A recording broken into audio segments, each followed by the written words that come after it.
This is Geometry, Section 4.2, the side, side, side, and side angle side postulates. So, SSS, the letter S stands for a side on a triangle that has a hash mark, which means that it has been proved to be congruent or marked congruent to another side on a different triangle. And letter A, so for SAS, A stands for an angle that has a rainbow mark. So that angle has been proven congruent to another angle. So side, side, side looks like this. We could have two triangles that look like this, where all three sides are congruent to each other. We could have two triangles that look like this, where these two sides are congruent to these two sides, and this side is congruent to this side. Or we could have two triangles where this side is congruent to this side is congruent to this side, and this side is congruent to this side. So the side, side, side postulate says that two triangles are congruent if their three sides are congruent. So two triangles are congruent if I can show that all three sides of both triangles are congruent to each other. The side angle side postulate looks like this. So I've got two sides that are congruent to two other sides of a triangle, and I've got the angle in between the sides, hence the name side, angle, side. The angle has to be in between the two sides. So it could look like this, where these two sides are congruent to each other, and they're congruent to two other sides on a triangle, and the angles in between are congruent, or it could be two different sides and the angle in between, or we could have a right angle and two sides. This is not side angle side because the rainbow is over here. It's not in between these two congruent sides. So this would not be side angle side. So the rainbow for the congruent angles must be trapped between the two hash marks. The two congruent sides have to be around the congruent angle. So the side angle side postulate says two triangles are congruent if two of their sides and the angle in between those sides are congruent. So it has to have two congruent sides and the angle in between those two congruent sides. All of those have to be congruent. We call that side angle side. So when marking a diagram when we're looking for congruent triangles, we always want to be on the lookout for two things that we automatically know are congruent. One is vertical angles. We always know vertical angles are congruent. And the other one is a reflexive side, which we have not really talked about. So a reflexive side is what I see in this first example right here. So these examples are asking me, is this side, side, side, or side angle side, or none of them? So these two triangles here are overlapping at this line right here. Since these two triangles share this side is obviously congruent to itself. We call that a reflexive side because it's shared between both triangles. So if this letter was A and this letter was B, I could say that segment AB is congruent to itself. And that would be one of the sides of the triangle that I'm trying to prove is congruent. So I've got this side is congruent to this side is congruent to this side, and this third side is shared. Obviously it's congruent to itself. So this is side, side, side. All three sides are congruent. Here, I've got two angles congruent and the side in between them. So this is not side angle side because here I have two angles and one side. We'll learn about this in the next section. This is actually called angle side angle, but we're not learning about that yet. This one, I've got two sides and an angle, which is what I need for side angle side. However, the angle is not in between the two sides. In order for this to be side angle side, the angle has to be in the middle of the two sides that are marked congruent. So this is not side angle side. Here, I've got a pair of vertical angles. Vertical angles are going to come up a lot when we're talking about congruent triangles. So here I've got this side, this angle, this side, this angle, this side, angle in the middle, side. This is side angle side. Here I've got another reflexive side. This side going diagonally down the middle is shared between these two triangles. So here again I've got angle and then a side and then another angle. So this is not side angle side. It's not side, side, side either because I only have one side. So this again is none. Same thing, so here I've got two sides and an angle, but it's not side, angle, side because the angle is not in the middle of the two sides. So this is none again. Here I've got a reflexive side right here, but again the angle is not in the middle of the two congruent sides. So this is also none. Here we've got a reflexive side going diagonally down the middle. So now I've got this congruent to this side congruent to itself, and the angle in between these two congruent sides, so this is side, angle, side.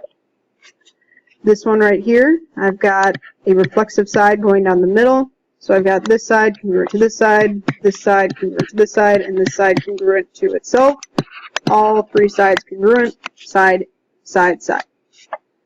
Here, letter J, two sides congruent, this one congruent to this one congruent to this one, and I've got the angle in between these two hash marks, so this is side, angle, side.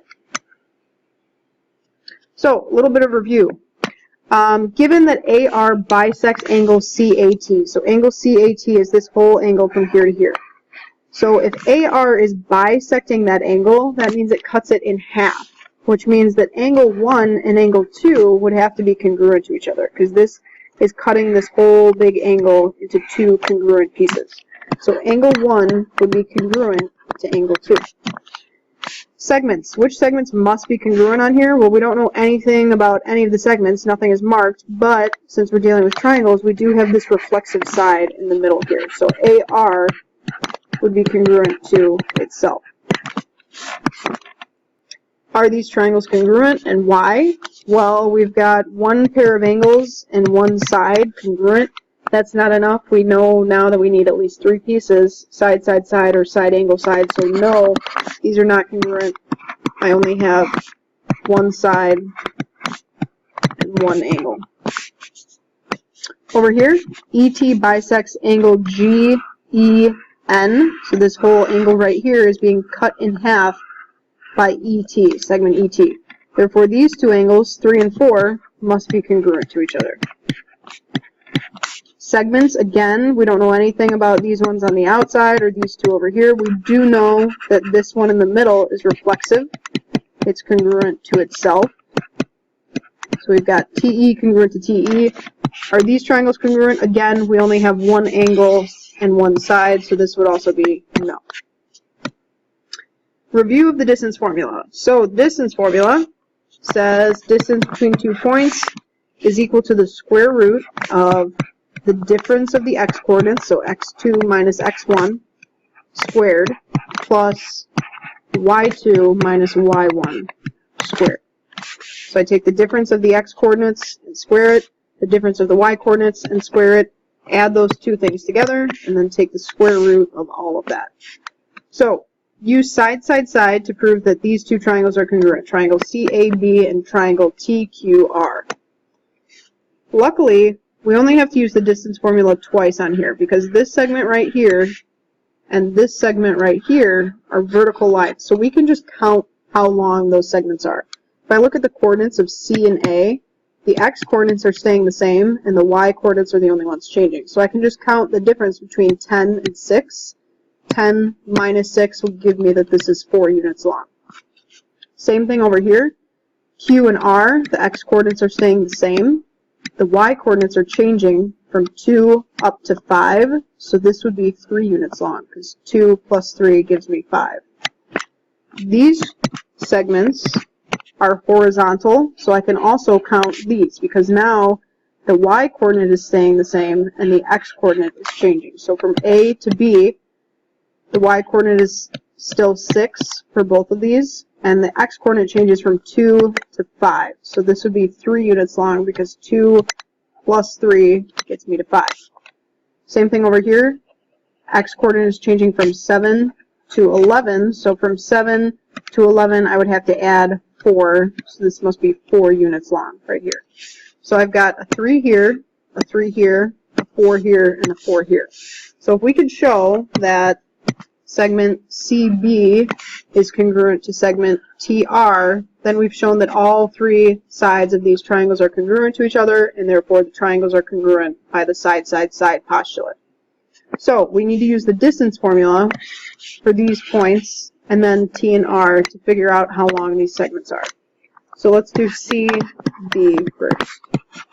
CB, to find the distance between those, I would take the difference of the x-coordinates, so my x-coordinates are 2 and 5, 2 minus 5 squared, plus difference of my y-coordinates. Since I started with 2, I have to start with 10, so 10 minus 6 squared.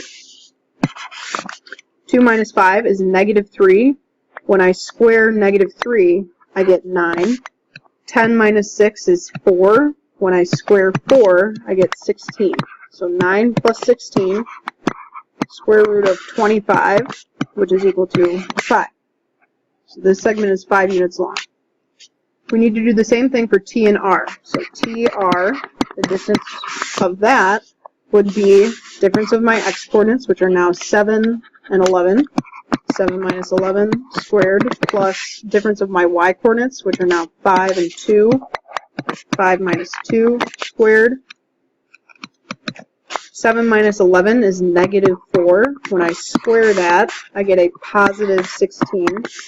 Plus 5 minus 2 is 3. Squared is 9. So again, I get the square root of 25, which is 5. So this is also 5. So these triangles, triangle CAB is congruent to triangle TQR by the side, side, side postulate.